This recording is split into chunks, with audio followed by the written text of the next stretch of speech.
Welcome to this edition of Overreaction Monday. The divisional playoff weekend is in the books. Rich Eisen along with Chris Brockman, and oh my goodness, is there everything to talk about. Yeah. And just about an hour before we sit down for Overreaction Monday, the Buffalo Bills fire Sean McDermott, and suddenly that simultaneous catch that wasn't a simultaneous catch, that wasn't a catch, but was an interception that I think everybody thought would be the main topic of conversation when it happened, to come out of the first divisional playoff game of the weekend, suddenly became the third most talked about subject behind Bo Nix. Oh, by the way, breaking his ankle after that. Say what now? And now Sean McDermott being fired. So I think we need to get to Overreaction Monday. Okay, great. Yeah. Lest we suddenly have to overreact to something we had no thought at all that we'd have to overreact to. Oh, by the way, that Caleb Williams throw. Holy crap. What? Hit it. That was terrible. That was crap. That was garbage. This place sucks. Overreaction Monday. All right, Christopher, you've got Holy the floor. smokes. Okay, Yeah, I guess know. we got to start with breaking news Monday morning. I want to say that I did write this on Sunday night. Okay. And I was just kind of ahead of it. The Bills' first call needs to be to Mike Tomlin to see if he's really taking next year off. I don't even know if that's the answer. How does that sound? Really? How about this? Yeah.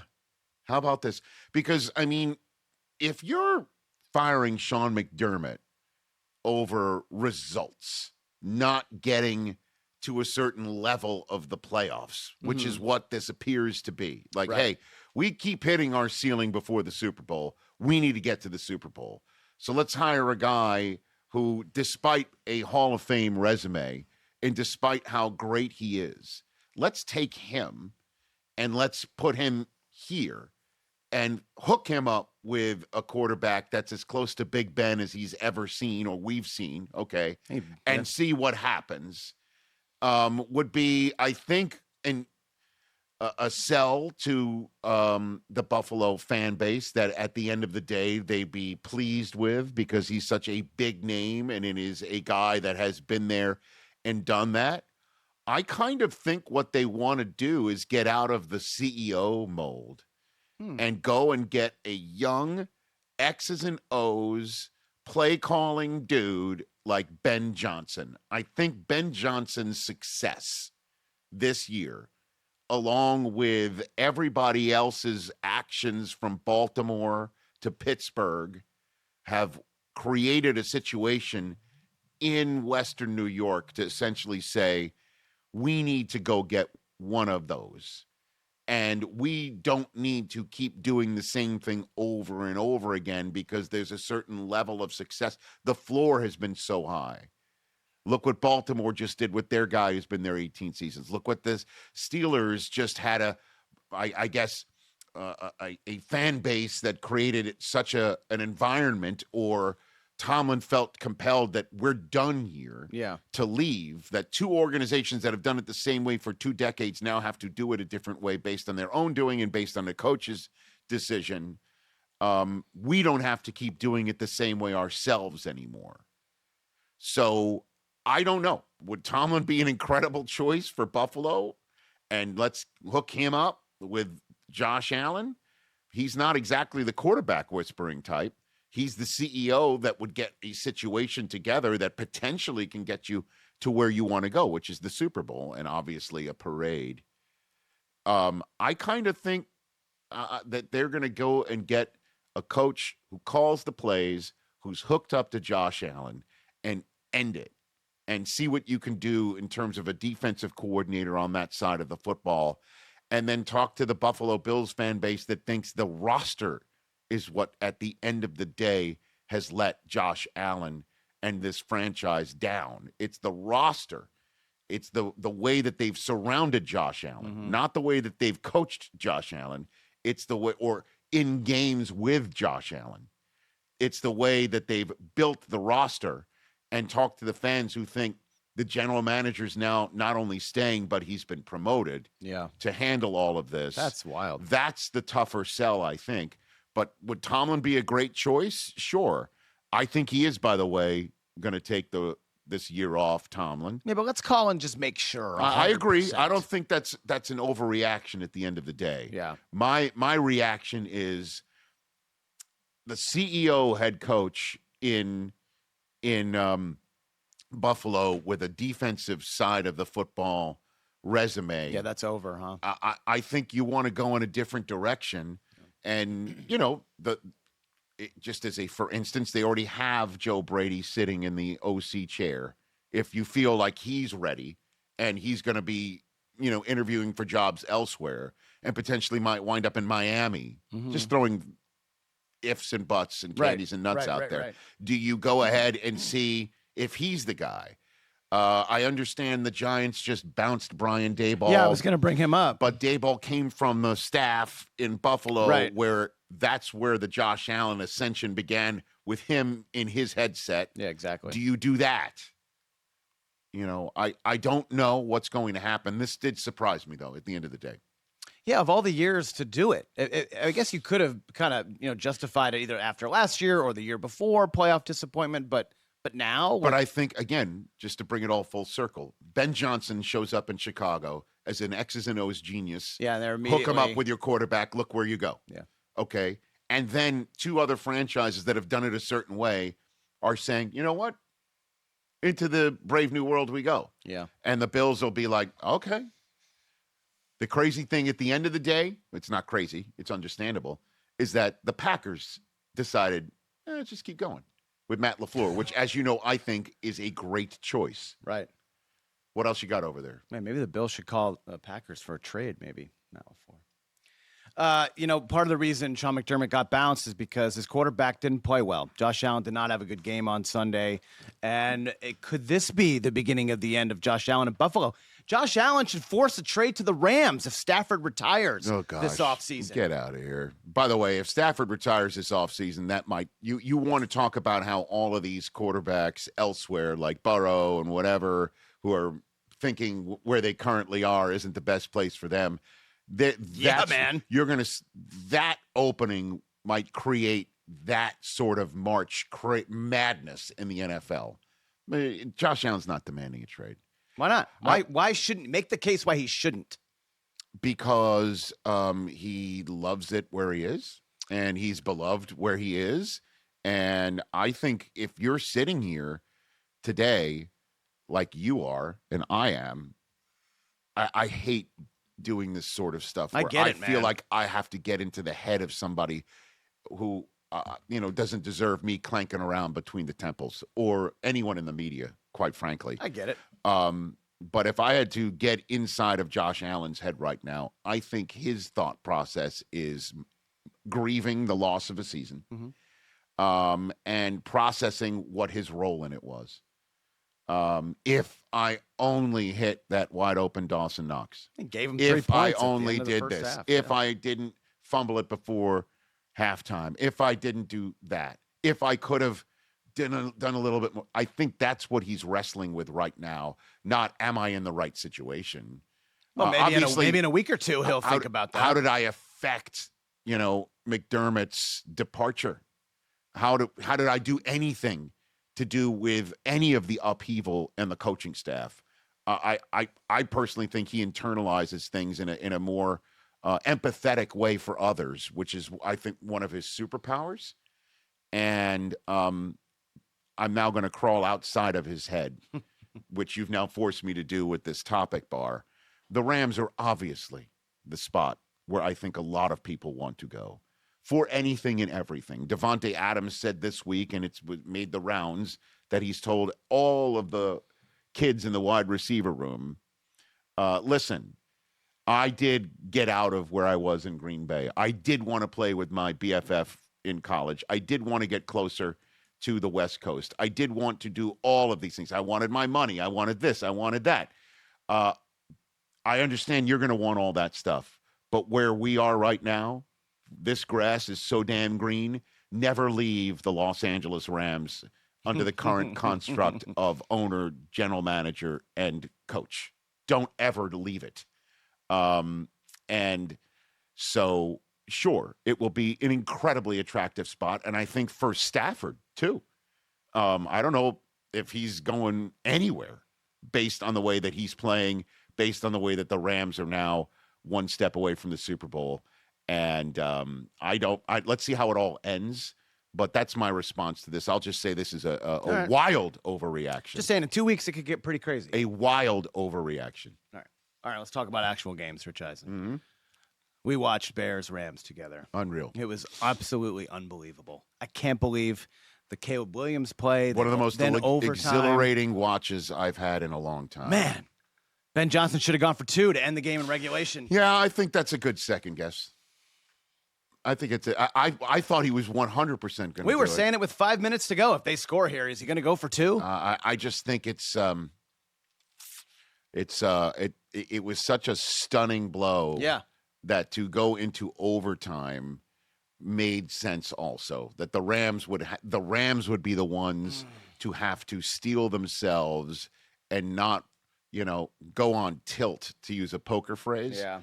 And sure enough, the Rams got the ball first and didn't even get a first down, and the Bears got the ball back and had a chance to go ahead and win it, and they were ramming it down the Rams' throat on the ground and decided to throw. And then that play where where Caleb says he and DJ Moore had a miscommunication, but all 22 Mavens are saying that DJ Moore didn't run the wrong route, or he was coasting. Yeah. I mean, that's what Collinsworth said in first blush, that he didn't seem to have much of an interest. Yeah, that's kind of what it which was is like. kind of wild to say about the guy who keeps catching these game-winning passes from Caleb Williams, or these game-changing passes from Caleb Williams. I just thought Caleb Williams makes that absolutely insane play, like a Tecmo Bowl type play where you're just running backwards and you heave it. McVay's face is a meme. Right. He's absolutely shell-shocked. And you need is a 1-2 point play. 2-yard play. Let Caleb make something happen with his legs. Yeah, I hear you. Yeah. I understand why he kicked the extra point. It is the playoffs. Sure. You know what I mean? For the game winner season. But it fits with his personality. He'd been going for it on fourth and everything this season. Even that's off the charts. You kick the extra point, you play for overtime, you get the ball in overtime, where all you need is a field goal to win it. It was all set up, and then that interception happened. So I think we're kind of playing the result here. But it's a valid second guess based on the result, which makes this an overreaction at the end of the day. Man, you really got the full Caleb experience in that game. The dazzling plays, the weird head-scratching incompletions, and then ultimately kind of the interception that ends the game. Yeah, I mean, again, his interceptions are miscommunication or fourth down attempts where he's got to throw it up for grabs. Yeah, exactly. It usually just isn't where, like, half of what Stroud did against your Patriots, which is just head scratchers and we'll get to silly, just throw it up for grabs and change the entire tenor of a playoff game type turnovers.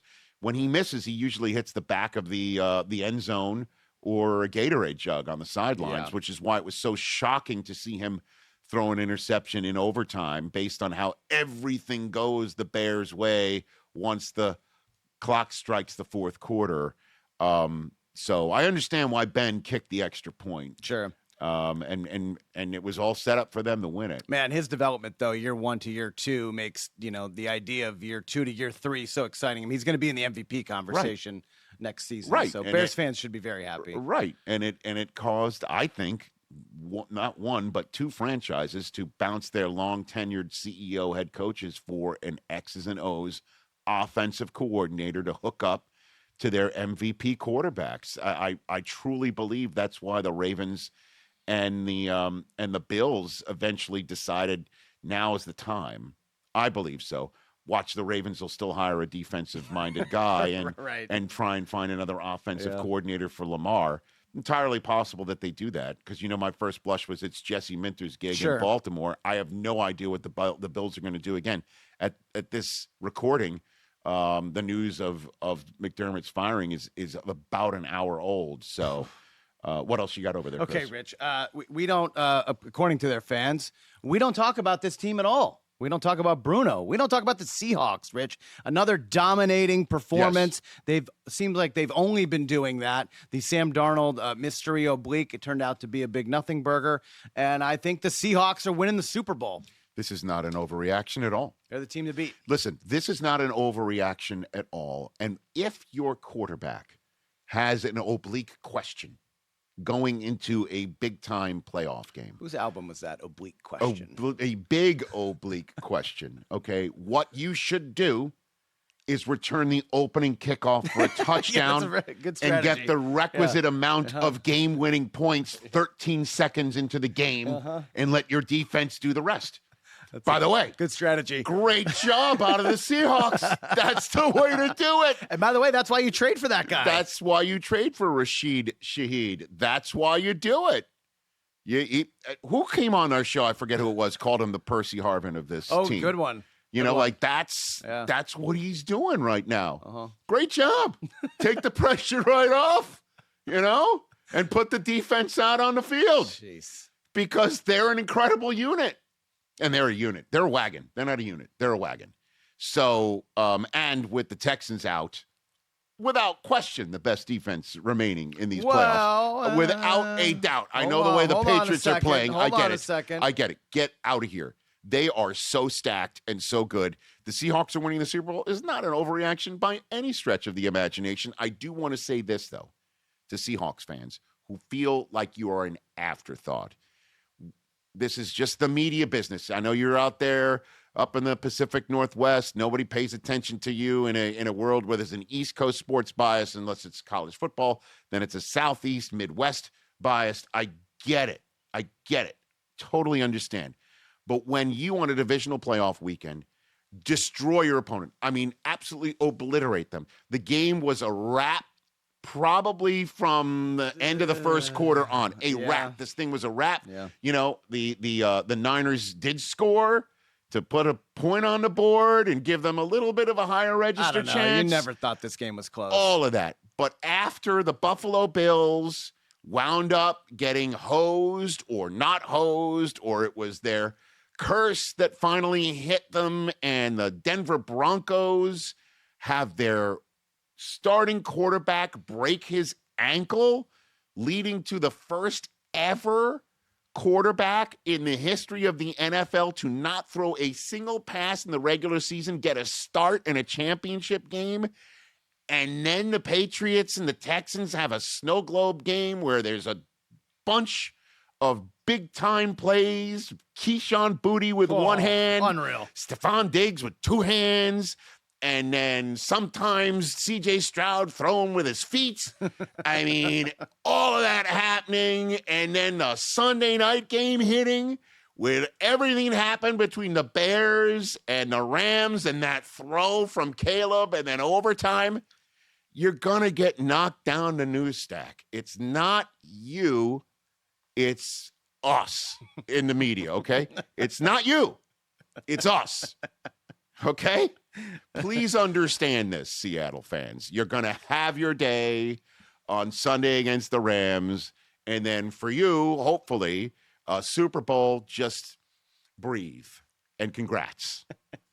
My message to Seahawks I like fans. it. I like it. Okay. I like it a lot. Okay. Let's talk about the snow game in Foxborough, Rich. Oh, man. That turned the Wayback Machine on for all Patriots fans. And had the Patriots defense, given early dynasty vibes, Rich Eisen. That's the reason New England's in the AFC title game. I did say to Cooper, my 14-year-old, who is a diehard Patriot fan, because Susie is from the Boston area. Of course.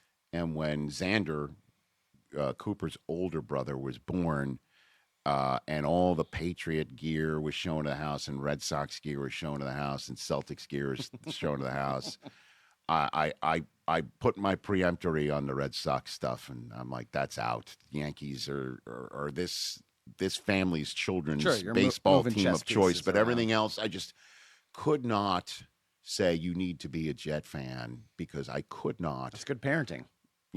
Run the risk of child services removing my children from my parentage. Well done. Okay. Well done by you. But I did tell Cooper that, when he started just being able to remember Patriots games and start rooting for the Patriots, and that's when Brady started leaving, and then we all know what happened in the first parts of this century. Sure.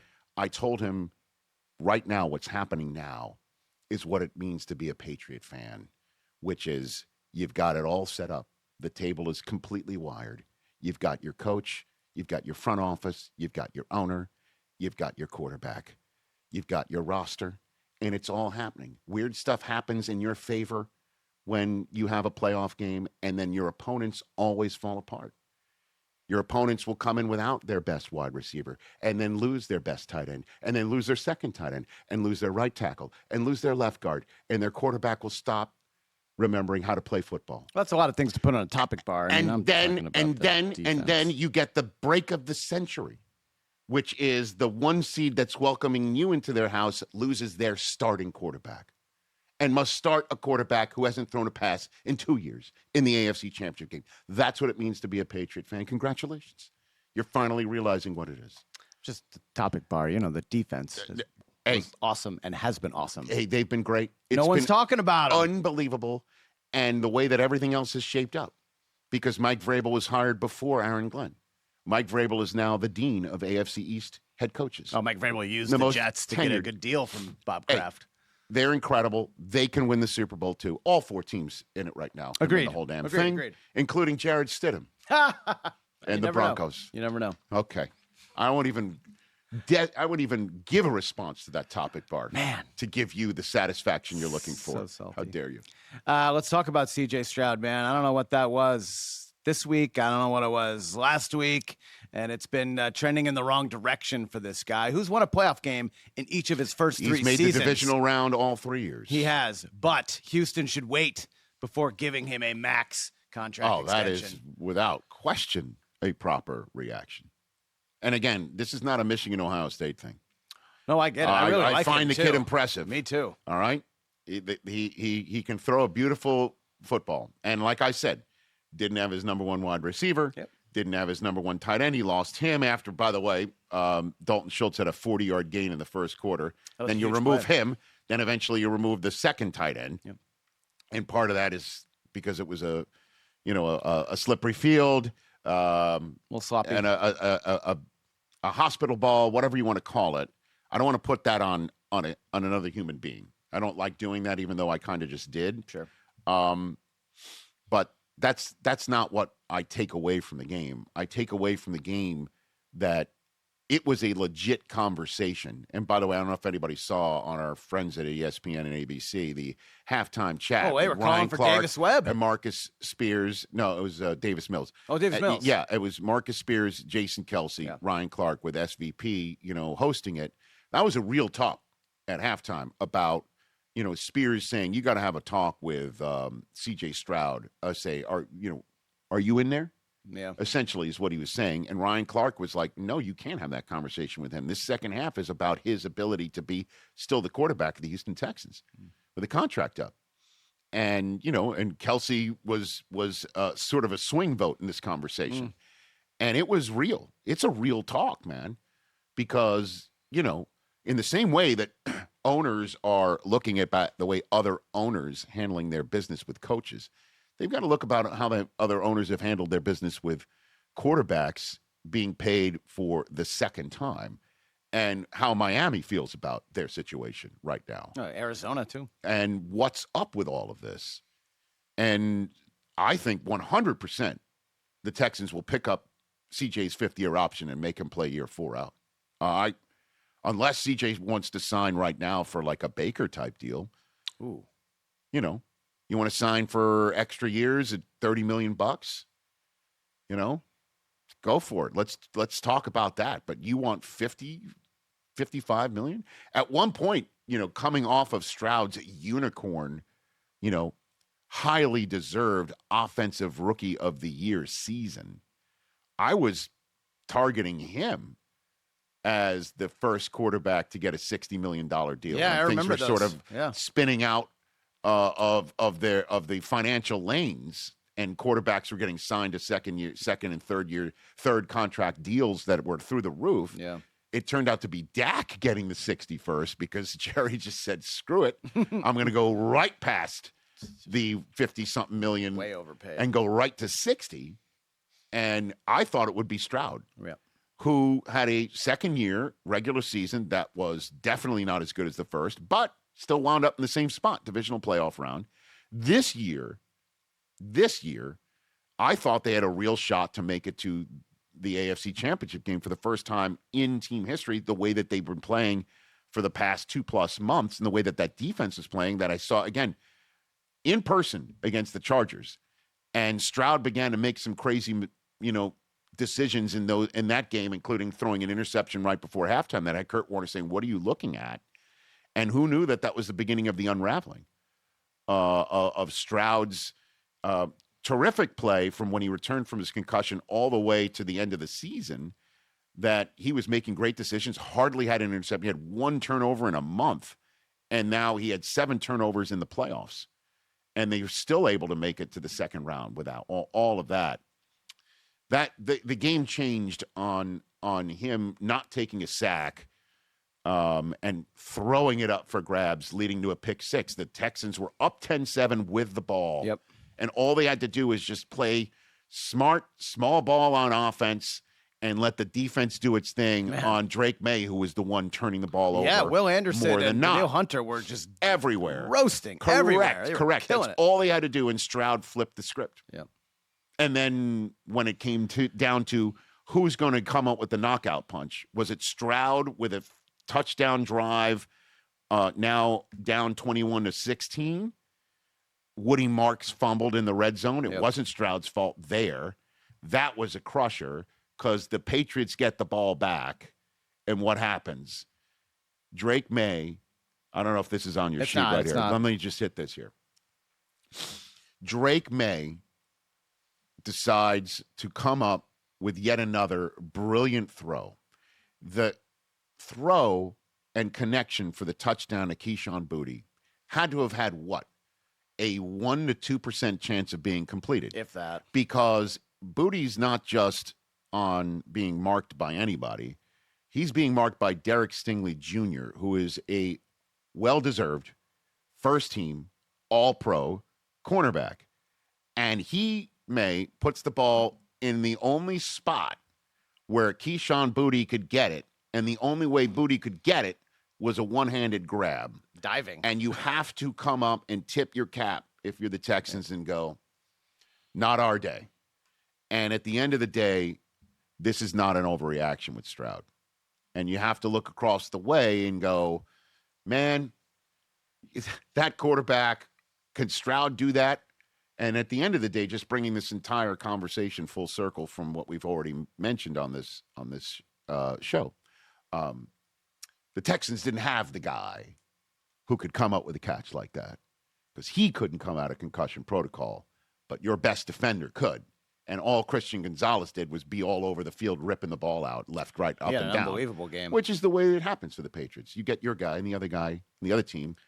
I mean, come on. He's not there. Honestly, how many other teams does Keyshawn Boutte start for, though? It's not like the Patriots receivers are knocking the world out. They balled out all season long, and Boutte started doing something last year, too. He started flashing last year. A little bit. Remember, before his issues at LSU, he was a first-round player. Pop Douglas and all these guys. Again, all right. Boutte with one hand, Diggs with both, made the plays. Difference making. That's why they're going to Denver. We're not going to be reenacting Stephon Diggs' touchdown celebration. Thank you, sir. Just throwing that out there. Good. All right, 2 more, Rich. Let's talk about the Rams, man. Although you do look at your hands saying these are the ones coming up with the topics. Okay. Like Freddie Mitchell. Thank God my hands were so great. The Rams' big game experience, Rich, gives them the edge over all the other remaining teams. This is an interesting take. I mean, honestly, the quarterback coach who's done it. They got the quarterback who's done it. They got guys all over that roster who are on the Super Bowl team. It gives them an edge, sure, but the other teams have edges of their own. Yeah, but Sean Payton's a Super Bowl coach, doesn't have that Super Bowl quarterback with him. Well, I mean, Mike Vrabel won a Super Bowl as a player. didn't get there as a head coach. Right. Drake May's in Sean his Payton's second had year, one before, but, not paired up with the quarterback. Well, he doesn't have his quarterback. That's what right I'm saying. now is the Well, issue. even still, Bo Nix is in his second year if he was playing. I picked the Rams to win the Super Bowl. I think top to bottom, they have the edge. At Thanksgiving, and they didn't get off them, so I'm going to be on them right now. And obviously, this guy right there, that's it, Stafford. I mean, the quarterbacks remaining in the playoffs are Jarrett Stidham, Drake May, Sam Darnold, and Matthew Stafford. So if it's a quarterback-driven league, what do you got? Right, exactly. Okay, you got two guys with a ring. McVay's one of them. Sean Payton's another. Mike McDonald has not been to the Super Bowl yet. And obviously Vrabel has as a player. I don't think him coaching in that game is going to be like deer in the headlights. I think Vrabel's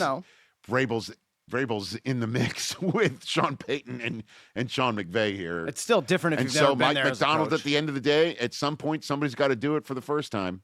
Yep. And he could be also. The defense, Seattle's got the best defense remaining. Without a doubt. I know the way that the Patriots have been balling out. I get it.